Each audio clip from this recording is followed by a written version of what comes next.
పుణ్యవాణి TV ప్రేక్షకులందరికీ యేసు నామములో శుభాలు తెలియజేస్తూ నా స్వరం యేసు కోసమే అనే ఈ దివ్యవాక్కు కార్యక్రమానికి మిమ్మల్ని అందరినీ మరొక్కసారి ప్రేమతో ఆహ్వానిస్తూ ఉన్నాము. ఈరోజు పరిశుద్ధాత్మదేవుడు మనకి ప్రేరేపించిన వాక్య ధ్యానాంశం బాలుడు కాదమ్మా భగవంతుడు. అంటే ఇంకొన్ని రోజుల్లో మనము ప్రపంచవ్యాప్తంగా ఒక గొప్ప పండుగను కొనియాడబోతూ ఉన్నాము. అదేంటి అని అంటే కళ్ళు మూసుకొని ఇట్టే చెప్తారు చిన్నపిల్లలు కూడా. అదేంటి అంటే క్రిస్టమస్, క్రైస్ట్ మాస్, క్రీస్తు పుట్టిన పండుగ. ప్రపంచవ్యాప్తంగా మనం కొనియాడుతూ ఉన్నాము. ఈ బాలుడు భగవంతుడు అని చెప్పకూడదు. ఎందుకు అంటే చనిపోయినప్పుడు మనకి రక్షణ వచ్చింది కాబట్టి, ఆ దేవాతి దేవుడు అంటే యేసుప్రభుల వారు మనుష్య రూపుడు కాబట్టి చనిపోయిన తర్వాత పునరుత్థానమైన తర్వాత దేవుడయ్యాడు. అయితే అప్పటి వరకు దేవుడు అని ప్రకటించొద్దు అని చెప్పలేదండి పరిశుద్ధమైన గ్రంథము. ఎందుకంటే చాలామందిని మనం చూస్తూ ఉన్నాం ఈ రోజులలో. డిఫరెంట్ వర్గాలు, కొన్ని వర్గాలు అడుగుతూ ఉంటాయి. కొన్ని సిద్ధాంతాలతో వాళ్ళు ముందుకు వస్తూ ఉన్నారు. అబద్ధపు సిద్ధాంతాలు. అవి ఏంటంటే పుట్టిన పసి బాలుడిని ఆరాధించడం కాదు, క్రీస్తు మరణించిన తర్వాత దేవుడై ఉన్నాడు కాబట్టి మనం ఆరాధిస్తున్నామని. లేదండి, నిజంగా పరిశుద్ధమైన గ్రంథం ఏం చెప్తుందో ఈరోజు మనం చూడబోతూ ఉన్నాము. అందుకే బాలుడు కాదమ్మా భగవంతుడు అనే ఒక టైటిల్ మీద మనం ఈరోజు వాక్య ధ్యానాంశాన్ని నేర్చుకుంటూ ఉన్నాము. మత్తయి సువార్త 1వ అధ్యాయము 23వ వచనం చూడండి. మనందరికీ తెలుసు, మన కనతలేని కథోలిక శ్రీ సభ మొత్తము కూడా సువార్త అనగానే మొట్టమొదటిగా దేన్ని నమ్ముతుందంటే దేవదూత గబ్రియేలు దేవదూత పరలోక రాజ్యం నుండి వచ్చి అమ్మ మరియ తల్లితో శుభవర్తమానము పలుకుతుంది, అంటే మంగళవార్త చెప్తూ ఉంది. ఆ సందర్భంలో చెప్తున్న మాటలు ఏంటంటే, ఇదిగో నీవొక కుమారుని కంటావు, ఆయనకి యేసు అని పేరు పెట్టు. యేసు అనగా తన ప్రజలను పాపము నుండి కాపాడుటకు రక్షకుడు పుట్టబోతున్నాడు అని. మత్తయి సువార్త 1వ అధ్యాయము మనము 23 వచనాలు ధ్యానించుకున్నట్లయితే, ఇదిగో ఒక కన్య గర్భము ధరించి ఒక కుమారుని కనును, ఆయనను ఇమ్మానుయేలు అని పిలిచెదరు. ఇమ్మానుయేలు అనగా దేవుడు మనతో ఉన్నాడు. ఆమేన్, హల్లెలూయా.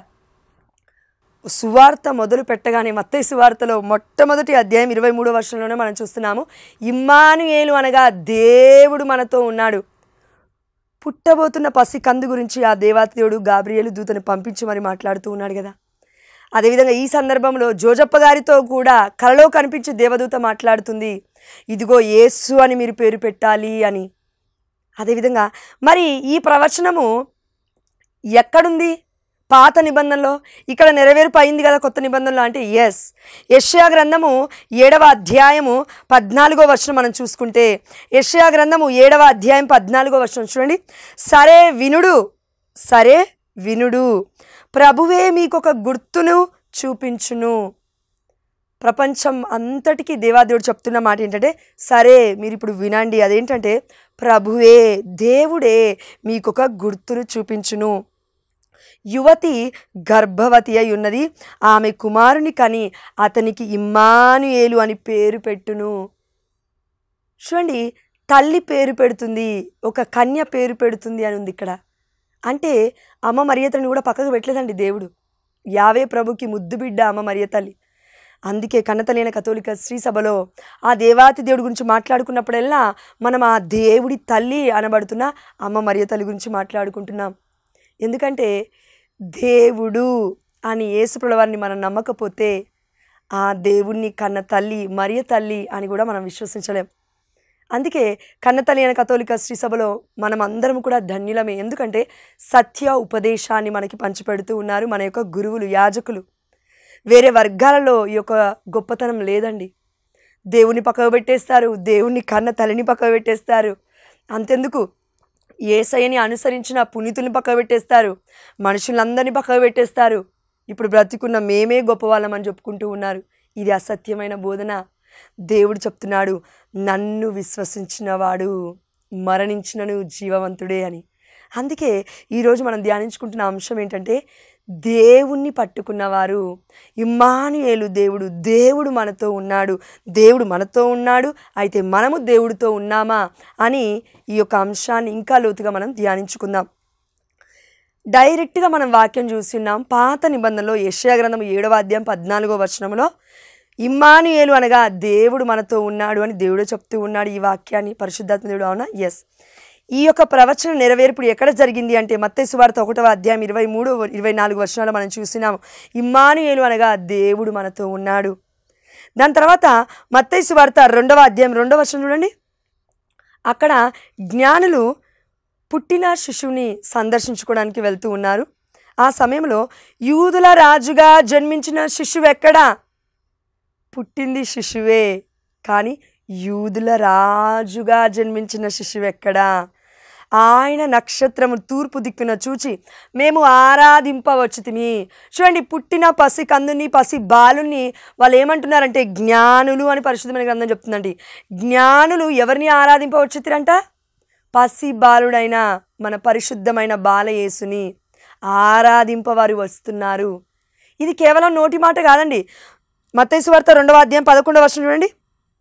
అంతటా వారు ఆ గృహమున ప్రవేశించి తల్లి మరియమ్మతోనున్న బిడ్డను చూచి సాష్టాంగపడి ఆరాధించిరి. ఆ దేవాతి దేవుడు చనిపోయిన తర్వాత పునరుత్థానుడైన తర్వాత దేవుడు అని ఆరాధించడం కాదండి, పుట్టినప్పుడే ఆరాధిస్తున్నారు ఇక్కడ జ్ఞానులు. మనము కూడా పరిశుద్ధమైన బాలయేసు మన యొక్క జీవితాల్లో పుట్టి ఉన్నాడా? మన యొక్క హృదయంలో పుట్టుతున్నాడా? అయితే మనం ఆరాధించాలి అని ఆ దేవాది దేవుడు ఈ యొక్క క్రీస్తు పండుగని, క్రీస్తు మహోత్సవాన్ని ప్రపంచవ్యాప్తంగా మనం కొనియాడేలాగున మన కన్నతల్లి అయిన కథోలిక శ్రీ సభలో మన 4 ఫాదర్స్ అంటే మన పెద్దలు, చర్చ్ పెద్దలు మనకి నియమించి ఉన్నారు ఈ యొక్క డేట్ని. కాబట్టి మనమందరము ఈ పండుగ కొనియాడుతున్న మనమందరము కూడా ధన్యులమే. ఎందుకంటే మనకు నిరీక్షణ ఉంది. పుట్టిన బాలుడు పసి బాలుడు కాదమ్మా, పరమోన్నతుడు, పరిశుద్ధుడు, పరలోక భూలోక నాథుడు, మనందరినీ రక్షించుటకే వచ్చిన యేసు ప్రభువారు. అదేవిధంగా ఈ బాలుడు కేవలం బాలుడే కాదు, భగవంతుడై ఉన్నాడు. అందుకే మనం చూసినాము యెషయా గ్రంథము 9వ అధ్యాయము, యెషయా గ్రంథము 9వ అధ్యాయము 6-7 వచనాలు ఒకసారి చూడండి. మనకొక శిశువు జన్మించెను. ఏ శిశువు? బాలయేసు గురించి ఆల్రెడీ పాత నిబంధనలో ఉంది. మనకొక శిశువు జన్మించెను, మనమొక కుమారుని బడసితిమి, అతడు రాజ్య భారము వహించును. ఆశ్చర్యకరుడైన సలహాదారుడు, బలాఢ్యుడైన దేవుడు, శాశ్వతుడైన జనకుడు, శాంతికరుడైన రాజు అని అతడికి పేరిడుదురు. చూడండి, యేసు ప్రభువారిని మనం ఏమంటాం? శాంతికి మూలం, శాంతి సమాధానానికి కర్త, నీతిగల రాజు, శాంతిగల రాజు. అందుకే మత్తయి సువార్తలో జ్ఞానులు దర్శిస్తున్నప్పుడు ఏమన్నారు? యూదుల రాజుగా జన్మించిన శిశువు ఎక్కడ? ఇక్కడ చూడండి, దేవుడు ముందుగానే చెప్తూ ఉన్నాడు, ఆశ్చర్యకరుడైన సలహాదారుడు, బలాఢ్యుడైన దేవుడు, శాశ్వతుడైన జనకుడు అంటే తండ్రి యెహోవా కుమారుడు, శాంతికరుడైన రాజు. మన యేసు ప్రభువారి గురించి ఈ ప్రవచనాలన్నీ కూడా పాత నిబంధన మొత్తం అండి, ధర్మశాస్త్ర గ్రంథము, ప్రవక్తల గ్రంథాలు మొత్తము కూడా యేసు ప్రభువారు రానున్నాడు అనే ప్రబోధించాయి. ఈ ప్రవచన నెరవేర్పులన్నీ అమ్మ మరియ తల్లి గర్భము ద్వారా నెరవేరుతున్నాయి అనే విషయాన్ని కూడా మనం గుర్తుపెట్టుకోవాలి. అదేవిధంగా జ్ఞానాన్ని చూసి మనం నేర్చుకోవాల్సిన విషయం ఏంటంటే మత్తయి సువార్త 2:11 మనం చూసినాము. ఆ గృహమున ప్రవేశించి వారు మరియ తల్లితో ఉన్న బిడ్డను చూసి సాష్టాంగపడి ఆరాధించిరి. మన కన్నతల్లి అయిన కథోలిక శ్రీ సభ అందుకే మరియ తల్లి మధ్యస్థ ప్రార్థన అడుగుతుంది. తల్లిని మనం పూజించట్లేమండి, ప్రేమిస్తూ ఉన్నాము, గౌరవిస్తూ ఉన్నాము, అధికమైన గౌరవాన్ని ఇస్తూ ఉన్నాము. కాబట్టి ఇమ్మానుయేలు అనగా దేవుడు మనతో ఉన్నాడు. దేవుడు పసిబాలుడు అని ఇంకెక్కడెక్కడ సంబోధింపబడిందో మనం ఇప్పుడు చూద్దాం. యోహాను సువార్త 20వ అధ్యాయము 28-29 వచనాలు చూడండి. అప్పుడు యేసు తోమాతో, నీ వ్రేలు ఇక్కడ ఉంచుము, నా చేతులు చూడుము, నీ చేయి చాచి నా ప్రక్కలో ఉంచుమనగానే అవిశ్వాసి అయిన తోమాతో దేవుడు పలుకుతున్న మాటలు ఏంటంటే, ఇదిగో నువ్వు నన్ను విశ్వసించట్లేదు కదా తోమా, అయితే నీ యొక్క చేతులను నా గాయములలో ఉంచుమనగానే అప్పుడు తోమా గారు యేసయ్య గాలిలో ఉంచిన తర్వాత విశ్వసిస్తూ ఉన్నాడు. అప్పుడు ఏమంటున్నాడో చూడండి. అప్పుడు తోమా, నా ప్రభు, నా దేవా అని పలికెను. చూడండి, నా ప్రభు, నా దేవా. దేవా ప్రభు అనగా అర్థం ఏంటంటే దేవుడు. My lord, my God. My lord అన్నా దేవుడే, మై గాడ్ అన్నా దేవుడే. ఇంగ్లీష్లో బైబిల్లో ఉంటుంది, ఇక్కడ తెలుగులో నా ప్రభు, నా దేవా. అయితే దీని గురించి ఎందుకండి అంటే చూడండి, 29వ వచనం, నీవు విశ్వసించినది నన్ను చూచుట వలన కదా, చూడకయే నన్ను విశ్వసించువారు ధన్యులు. ఇప్పుడు అమ్మ మరియ తల్లి, అదేవిధంగా జోజప్ప గారు ఒక గృహంలో ఉండడం, లేదంటే ఆనాడు జ్ఞానులు వెళ్ళినట్లుగా పరిశుద్ధమైన బాలయేసు పుట్టగానే ఇప్పుడు మనం వెళ్ళట్లేమండి. అంటే మన కళ్ళ ముందు లేరు. ఇప్పుడు 2000 సంవత్సరాల ముందు ఇది జరిగింది. అయితే తోమా వలె అనేక మంది అవిశ్వాసంలో ఉంటాము. అందుకే దేవుడు అంటున్నాడు, చూసి ఎవరైనా విశ్వసిస్తారు, కానీ చూడక విశ్వసించు వారే ధన్యులు, చూడక విశ్వసించు వారే దేవుడి పుత్రికలు పుత్రులు అని పరిశుద్ధమైన గ్రంథము చెప్తుంది. అందుకే ఈరోజు 2000 సంవత్సరాలు అయినప్పటికీ మన కన్నతల్లి అయిన కథోలిక శ్రీ సభ సాంప్రదాయం మనకేం చెప్తుందంటే, నిజముగా పసికందుడైన పసిబాలుడైన దేవుడైన మన పరిశుద్ధమైన యేసు ప్రభువారు భగవంతుడు అని కన్నతల్లి కథోలిక శ్రీ సభ పుట్టక ముందు నుండే పాత నిబంధన నుంచే ప్రకటిస్తూ ఉంది. అందుకే మనం చూసినాం ఆది కాండములో మమ్ము పోలి ఇప్పుడు మానవుని చేస్తామన్నారు, కానీ నన్ను పోలి అనేదంటే యేసు ప్రభువారు ఉన్నారు. తండ్రి కుమార పరిశుద్ధాత్మ దేవుడి యొక్క రూపంలో మనల్ని దేవుడు చేసుకుంటున్నాడు. అయితే ఇప్పుడు యేసు ప్రభువారు దేవుడి యొక్క మహిమలో ఉన్నారు. ఆ దేవుడికి ఇప్పుడు ఒక రూపాన్ని అమ్మ మరియ తల్లి గర్భము ద్వారా రక్తము మాంసపు ముద్దగా ఏర్పడి తన గర్భములో పరిశుద్ధాత్మ దేవుడు దిగిరావడం ద్వారా సర్వోన్నతుని శక్తి అమ్మ మరియ తల్లిపై ఆవహించడం ద్వారా పసి బాలుడికి జన్మనిస్తూ ఉంది అమ్మ మరియ తల్లి, ఆ దేవాతి దేవుడి కుమారుడికే. అందుకే శాశ్వతుడైన జనకుడు అనగా యెహోవా తండ్రి కుమారుడు యేసు ప్రభువారు.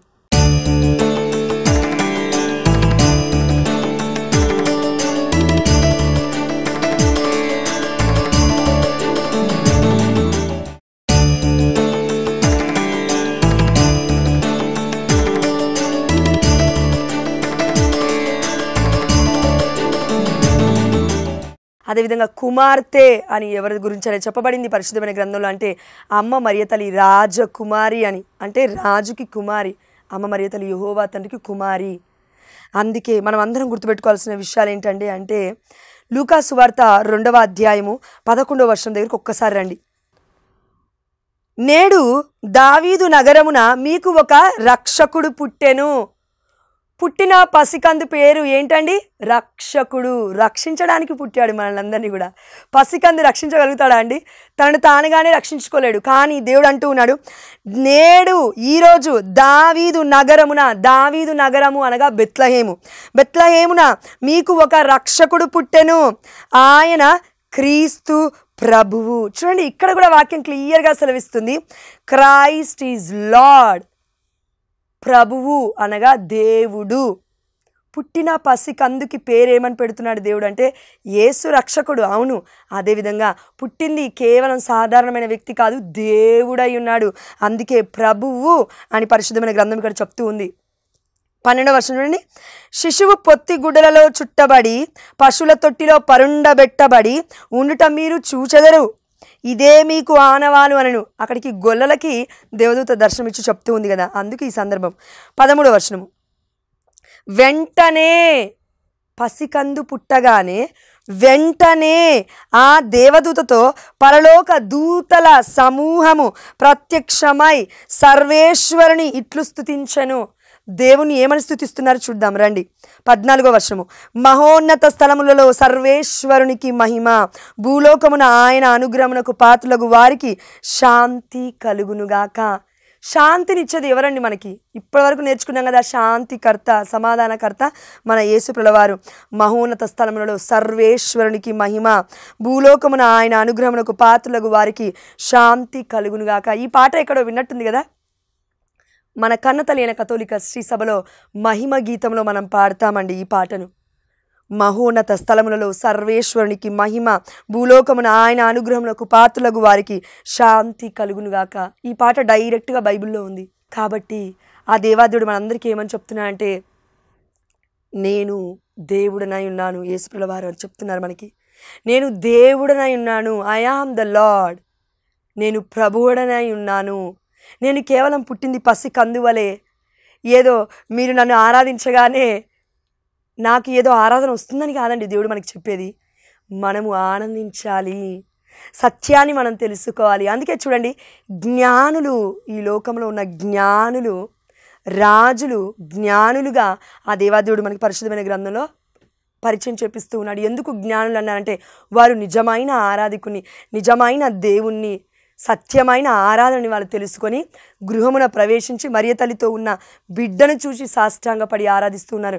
మనము కూడా ఈరోజు నిజంగా ఆనందించాలి అంటే కనతలైన కథోలిక శ్రీ సభలో ఉండి మరియ తల్లి మధ్యస్థ ప్రార్థన అడుగుతూ ఆ దేవాతి దేవుణ్ణి పసిబాలుడు అని కాకుండా పరిశుద్ధుడు, పరమోన్నతుడు, మన ప్రభువు అని ఎవరమైతే విశ్వసించి మనము ఆరాధిస్తామో, ఈ క్రీస్తు, ఈ యేసు మన రక్షకుడు అని ప్రపంచవ్యాప్తంగా మనం ఇంకను చూడకపోయినప్పటికీ విశ్వసించి ప్రార్థిస్తామో, చూడకపోయినప్పటికీ నమ్మి ఆ దేవాతి దేవుని మహిమపరుస్తామో, ఆరాధిస్తామో, వారినే ఆ దేవాదేవుడు అంటున్నాడు నా బిడ్డలు అని. అందుకే మన లూకా సువార్త 2:14 ఇప్పుడే మనం చూసాము. ఎలా ఆరాధిస్తున్నారు దేవదూతలే ఆరాధిస్తున్నారండి దేవుణ్ణి. మరి మనం ఎందుకండి పుట్టిన పసి కందుని, పసి బాలుని, మన పరిశుద్ధుని అక్కడ క్రిబ్కి ఆ యొక్క 4 గోడలకి మొత్తం సమర్పిస్తూ ఉన్నాము. హృదయంలోకి రావాలి. అందుకే మనం క్రీస్తు పండుగని, ఈ యొక్క క్రిస్టమస్ని మనం ఎలా కొనియాడుతూ ఉన్నాము? ఏ గుడిలోనో పుడితేనో కాదు జయంతి, యేసు నా గుండెలో పుడితేనే క్రీస్తు జయంతి. చూడండి, ఎక్కడో పుడితే కాదు, నా గుండెలో దేవుడు పుట్టాలి. గుండెలో ఎలా అండి పుట్టేది? వాక్యము ధ్యానించడం ద్వారా, వాక్యము చదవడం ద్వారా సత్యము మనకి అర్థమై మనము స్వతంత్రులుగా జీవించడానికి ఆ దేవాదేవుడు మనకి సహాయపడతాడు. ఎందుకంటే వాక్కు దేవుడై ఉన్నాడు. యోహాను సువార్త 1:1 ఆదిలో వాక్కు ఉండెను, ఆ వాక్కు దేవుడి వద్ద ఉండెను, ఆ వాక్కు దేవుడాయెను. యోహాను సువార్త 1:14 ఆ వాక్కు మానవుడై మన మధ్య నివసించను. మన మధ్యలో నిజంగా దేవుడు నివసించాడు 2000 సంవత్సరాల ముందు. ఇప్పటికీ కూడా నివసిస్తున్నాడు. ఎలా? వాక్య రూపంలో. ఇప్పటికీ కూడా ఎక్కడో వాక్య రూపంలో, బయట కాదు, మనలో నివసిస్తున్నాడు. ఎలా? ఇదిగో స్లీవ మరణములో. యోహాను సువార్త 19:34 మనం చూసినాము. యేసు ప్రభువారి యొక్క హృదయాన్ని పొడవగానే రక్తము నీరు స్రవించను. మనం పుట్టాము, క్రీస్తు సంఘం పుట్టింది. సంఘం అనగా మనమే, మనమందరము ఆ దేవాతి దేవుని మరి ఎలా స్వీకరిస్తున్నాం? దివ్యమైన శరీరముగా, దివ్యమైన రక్తముగా, క్రైస్ట్ మాస్, హోలీ మాస్, క్రీస్తు ఆరాధనలో మనం పాల్గొనడం ద్వారా, దివ్యమైన బలి పూజ విందులో మనం పాల్గొని ఆ దేవాతి దేవుణ్ణి చనిపోవడం మాత్రమే కాదండి, పుట్టడం మాత్రమే కాదండి, దివ్య సప్రసాదనాథుని మనలోకి మనం స్వీకరిస్తున్నాము. ఇది క్రీస్తు ఆరాధన, క్రిస్టమస్, క్రీస్తు పండుగ, పుట్టిన మహోత్సవం అంటే ఇదండి. క్రీస్తుని స్వీకరించకుండా మనం ఎన్ని తిన్నా, ఎన్ని తాగినా, ఎలా తందనాలాడినా ఆ జీవితం వ్యర్థము. నిజమైన యేసయ్యను మనం స్వీకరించకుండా, నిజమైన క్రీస్తుని యొక్క భోజనము మనం ఆరగించకుండా, క్రీస్తు పానము మనము తాగకుండా, మనం ఎన్ని తాగినా వ్యర్థమే, ఎన్ని తిన్నా వ్యర్థమే అండి. పండుగకి పరమార్థం ఉంది. అదేంటంటే మన హృదయములో ఆరాధన ఆ దేవాతి దేవుడికి మనం చేయగలగాలి. కాబట్టి ఈరోజు మనం చూసినాము, యేసు ప్రభువుని పుట్టిన పసికందుని, పసి బాలుడు కాదు, భగవంతుడు. బాలుడు కాదమ్మా, భగవంతుడు, ముల్లోకాలకి అధిపతి అని మనం చూస్తూ ఉన్నాము. ఎక్కడ అంటే ఫిలిప్పీలకు రాసిన లేఖ 2వ అధ్యాయము 6వ వచనం చూడండి. ఆయన ఎల్లప్పుడూ దైవ స్వభావమును కలిగి ఉన్నను. ఆయన అనగా యేసు ప్రభువారు ఎల్లప్పుడు అంటే ఎప్పటి నుంచి అండి? దేవుడి మహిమ దగ్గర నుంచి, అంటే మనం అందరం పుట్టక ముందు నుండి, మనమందరం చచ్చిపోయిన తర్వాత కూడా ఇప్పటికీ కూడా యేసు ప్రభువారు ఇంకా ఉన్నారు కాబట్టి, ఆ దేవుడై ఉన్నాడు కాబట్టి, ఆ దేవాతి దేవుని దేవుడు ఏమని చెప్తున్నాడు? పరిశుద్ధమైన గ్రంథం నుండి, పరిశుద్ధమైన వాక్యం, పరిశుద్ధాత్మ దేవుడి యొక్క ప్రేరణ చేత రాయబడింది ఈ వాక్యం. అవునా? ఎస్. ఏమని చెప్తున్నాడు? ఆయన ఎల్లప్పుడూ దైవ స్వభావము కలిగి ఉన్నను. పుట్టక ముందు దేవుడే, పుట్టిన తర్వాత దేవుడే, చనిపోయిన తర్వాత దేవుడే, నిన్ను నన్ను రక్షించుటకై ఈ లోకానికి కేవలం వచ్చాడు.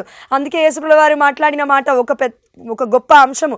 అదేంటంటే, పరలోక రాజ్యం నుండి దిగి వచ్చినది నేనే, ఈ జీవాహారమును మీరు భుజించండి. యోహాను సువార్త 6:35-48 కూడా మనం చూసినాం. నేనే జీవాహారమును, పరలోకము నుండి వచ్చింది నేనే, అయితే నేనే పరలోకానికి వెళ్తూ ఉన్నాను. అంటే నేను ఒక్కనే వచ్చాను పరలోకం నుంచి, ఇంకా ఎవడూ కూడా రాలేదు. అంటే దేవుడు మాత్రమే రాగలడండి. ఎందుకంటే ఈ యొక్క ప్రపంచంలో ఎన్ని లోకాలు ఉన్నాయో అన్ని లోకాలకి, అంధకారపు లోకానికి కూడా దేవుడై ఉన్నాడు మన యేసుప్రభువారు. అందుకే విశ్వాస ప్రమాణంలో మనం చెప్తూ ఉన్నాము, చనిపోయిన తర్వాత విశ్రాంతి దినమున పాతాళమునకు దిగి 3వ నాడు తిరిగి లేచను. చూడండి, పాతాళ లోకం మీద కూడా యేసయ్యకి అధికారం ఉంది. అందుకే ఇక్కడ వాక్యం చూస్తూ ఉన్నాము, ఆయన ఎల్లప్పుడూ దైవ స్వభావమును కలిగి ఉన్నను. దైవ స్వభావం కలిగే ఉన్నాడు పుట్టక ముందు నుండి కూడా. దేవునితో తన సమానత్వమును గణింపలేదు. దేవునితో అనగా ఇక్కడ యావే ప్రభువు అంటే తండ్రితో నేను సమానుణ్ణి, నేను తండ్రి కంటే గొప్పవాణ్ణి అని అనలేదండి. ఈ రోజున మానవులు మనం అంటుంటాం, కుమారుడు తండ్రి పోషించిన రీతిని బట్టి తండ్రి పొలం పనులు చేసి చేసి చేసి పోషిస్తే కుమారుడు ఒక సాఫ్ట్వేర్ ఇంజనీరింగ్ అయిన తర్వాత అంటాడు, డాడీ నేను సంపాదించే జీతము నువ్వు సంపాదించే సంవత్సరం జీతము నేను నెలలో సంపాదించి నీకు ఇస్తున్నాను అని. గర్వం అది, చిన్న చూపు అది. నీ తల్లి నీ తండ్రి కష్టపడి సంపాదించకపోతే, కష్టపడి నిన్ను నన్ను చదివించకపోతే ఇక్కడి వరకు వచ్చేవాళ్ళం కాదు. ఆ విషయం మర్చిపోతాం. కానీ దేవుడు అలా అంటాడు. యేసుప్రభువారు దేవుడితో తన సమానత్వాన్ని ఎట్టి పరిస్థితుల్లో కూడా గణింపలేదు, ఊహించట్లేడు యేసుప్రభువారు. అందుకే దేవుడు అంటున్నాడు చూడు, ఇది గ్రహింపవలసిన విషయము. ఏంటది? యేసుప్రభువారు దైవ స్వభావుడు, కానీ దేవుడైన యావే ప్రభుతో పోల్చుకోవట్లేదు, గణింపట్లేదు. అయితే ఇది గ్రహింపవలసిన విషయము. మనందరికీ, ప్రపంచానికి మొత్తం ఈ వాక్యం ఎవరైతే చదువుతున్నామో వారందరూ గ్రహింపవలసిన విషయం అదేంటి అంటే వినడం కాదు, గ్రహించాలి, హృదయంలో రాసుకోవాలి. అది గ్రహించడం అంటే. క్రీస్తు కేవలం రక్షకుడనే కాదు, ప్రభు అయి ఉన్నాడు, దేవుడై ఉన్నాడు, దైవ స్వభావము కలిగి ఉన్నాడు. పుట్టక ముందు, పుట్టిన తర్వాత, చనిపోయిన తర్వాత దేవుడై ఉన్నాడు. పరలోక భూలోక రాజ్యానికి అధిపతి అయి ఉన్నాడు. రాజుల రాజు, ప్రభువ ప్రభు. పుట్టింది పసికందు కాదు, అందుకే యూదుల రాజుగా జన్మించిన శిశువెక్కడా అని ఆనాడు జ్ఞానులు పరిశుద్ధాత్మ ప్రేరణ ద్వారా మాట్లాడుతూ ఉన్నారు. మరి మనకి జ్ఞానం ఉందా? అయితే జ్ఞానం ఉంటే మనమేమనాలంటే పసిబాలుడు కాదు, పరిశుద్ధుడు, చిన్న బాలుడు అని కాదండి, రక్షకుడు పుట్టింది. ఇది మనం విశ్వసించాలి అని ఆ దేవాదేవుడు కోరుకుంటున్నాడు.